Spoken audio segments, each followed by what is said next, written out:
Hello प्रिय साथियों, आप सभी का बहुत बहुत स्वागत है एक नए वीडियो में।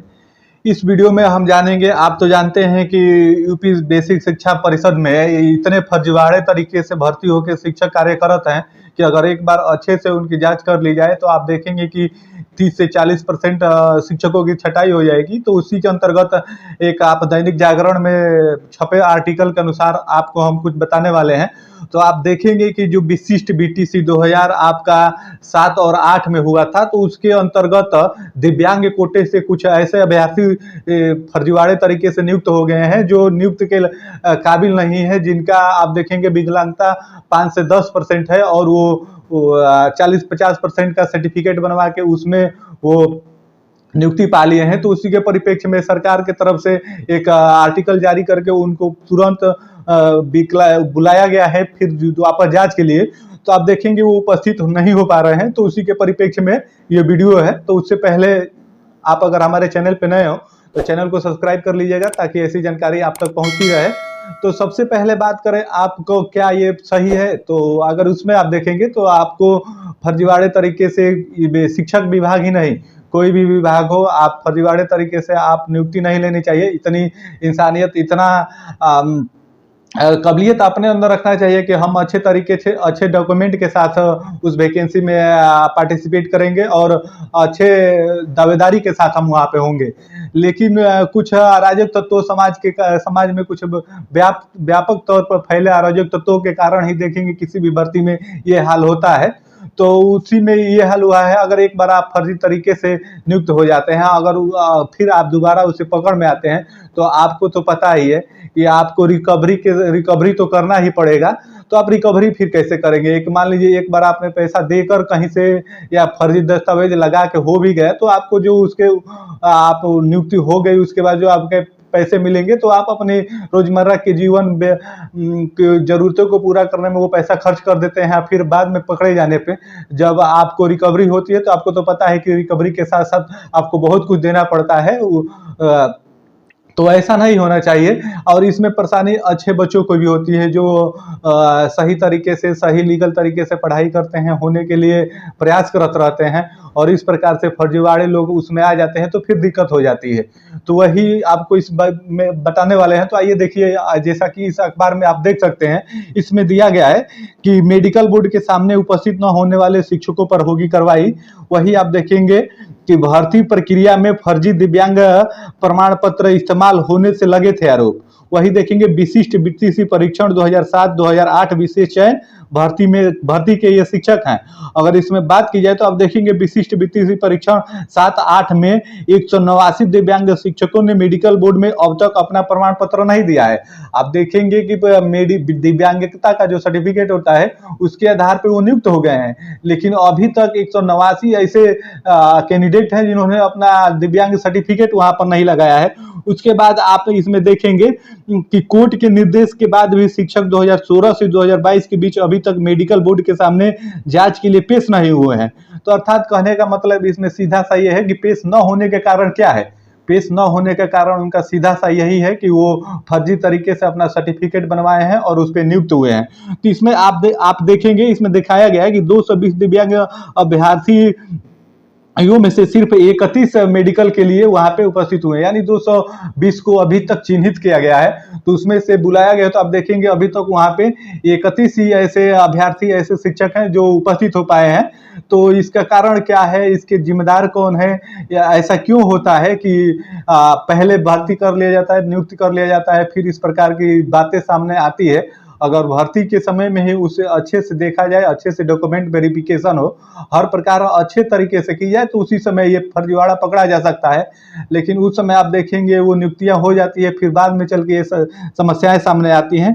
तो ये आप देखेंगे, ये तो मामला हमने बताया है कि 2007 और 8 में जो विशेष बीटीसी होता है उसके अंतर्गत ज्यादा तौर पर ये भर्ती हुए हैं प्राथमिक शिक्षक भर्ती में। अब ये बात सामने निकल के आई है। अगर इसमें आप बात करेंगे किन किन जिलों में यह अभ्यर्थी, किन किन जिलों की बात सामने निकल आई है, कौन कौन जिले में ये सारे लोग तैनात हैं, तो इसमें आप बात करेंगे अयोध्या के समझ 43 जिले ऐसे हैं जहां पे इस प्रकार के शिक्षक तैनात है। उसमें आप देखेंगे आपका आगरा आ जा रहा है, हाथरस, मथुरा, एटा, बदायूं, शाहजहांपुर, मुरादाबाद, कानपुर देहात, कन्नौज, फर्रुखाबाद, औरैया, मुजफ्फरनगर, उन्नाव, रायबरेली, सीतापुर, हरदोई, लखीमपुर खीरी, फतेहपुर, प्रतापगढ़, जालौन, चंदौली, मिर्जापुर, सोनभद्र, भदोही, आजमगढ़, मऊ, बलिया, गोरखपुर, महाराजगंज, देवरिया, कुशीनगर, बस्ती, सिद्धार्थनगर, अयोध्या, अंबेडकर नगर, सुल्तानपुर, बाराबंकी, गोंडा, बहराइच, श्रीवस्ती, चित्रकूट, बांदा व हमीरपुर।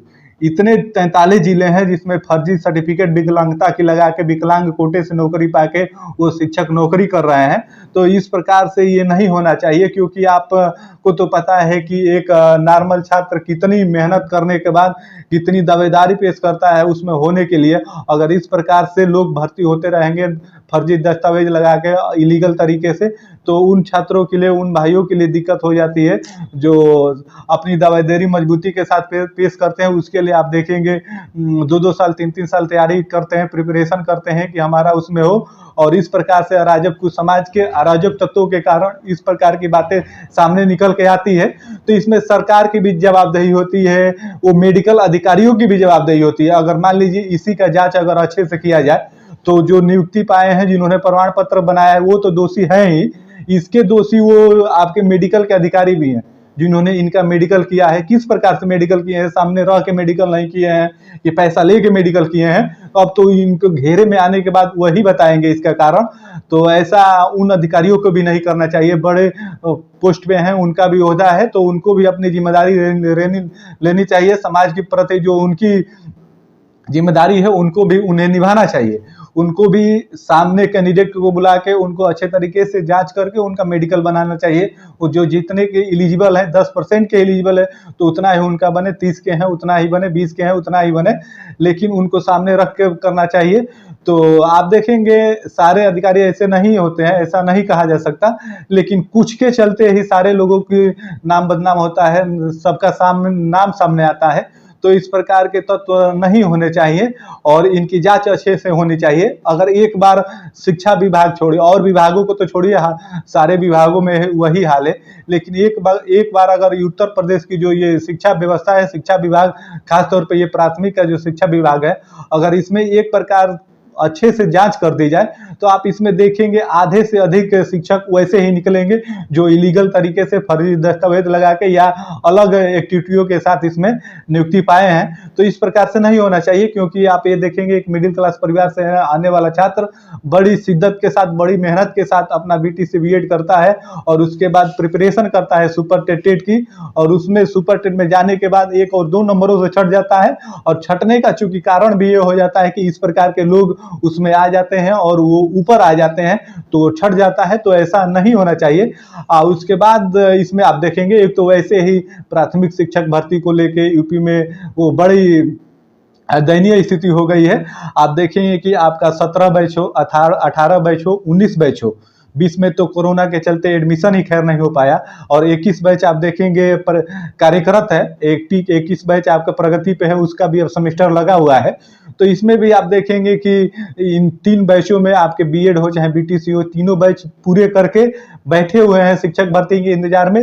टेट सुपर आपके टेट जो होता है यूपी टेट और सी टेट क्लियर करके बैठे हुए हैं कि कब वैकेंसी आएगी उत्तर प्रदेश में, और ऐसा दूर दूर तक देखने को नहीं मिल रहा है। कोई समझ में नहीं आ पा रहा है कि कब तक भर्ती आएगी, लेकिन इसी आस में वो तैयारी सुपर टेट की कर रहे हैं कि अब आएगी अब आएगी।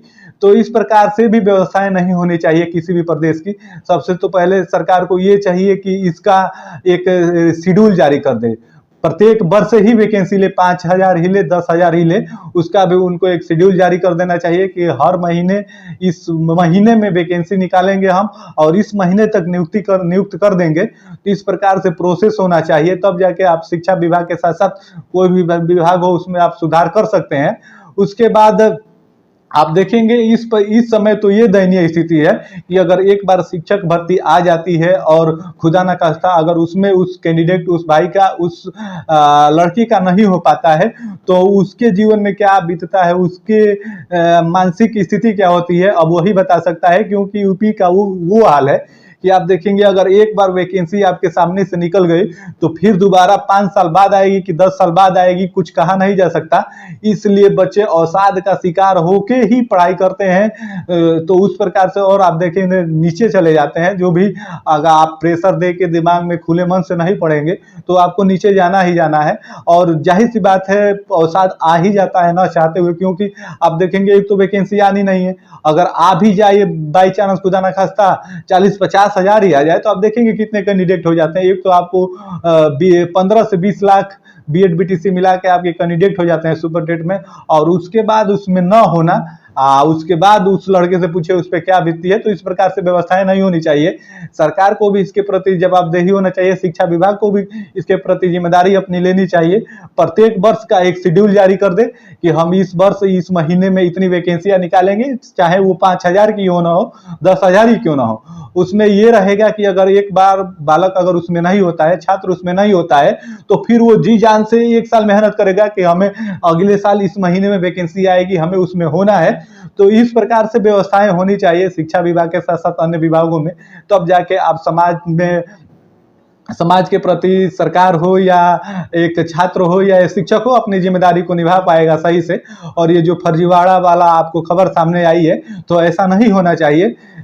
विकलांगता की कोटे से फर्जी विकलांगता का सर्टिफिकेट बना के जो ये अभ्यर्थी हुए हैं तो इनको नोटिस गया है फिर भी उपस्थित नहीं हो पा रहे हैं, तो इससे सीधा सा लग रहा है कि ये फर्जी तरीके से हुए हैं। तो ऐसा नहीं होना चाहिए और इसकी जांच अच्छे से होनी चाहिए। और इस पे वो मेडिकल अधिकारी का भी, मेडिकल जो अधिकारी जिसने मेडिकल किया है उस पर भी कार्रवाई होनी चाहिए कि उसने ऐसा क्यों किया। तो जैसे इसके खबर इसके परिप्रेक्ष्य में और भी कुछ भी न्यूज आएगी, इससे तो आपको पता है कि हमारा चैनल कोई भी विभाग हो, कोई भी नोटिफिकेशन हो, किसी भी वैकेंसी के जुड़े हुआ तो हम अपने चैनल पे आपको बताते रहते हैं। तो उसके लिए आप हमारे इस चैनल को सब्सक्राइब कर लीजिएगा और बेल आइकन वाला बटन को दबा लीजिएगा ताकि कोई भी नोटिफिकेशन आए उसका हम वीडियो बनाए तो सबसे पहले उसका नोटिफिकेशन आप तक पहुंचे। तो फिर आपसे मिलते हैं नेक्स्ट वीडियो में, तब तक के लिए आप सभी को जय हिंद, धन्यवाद।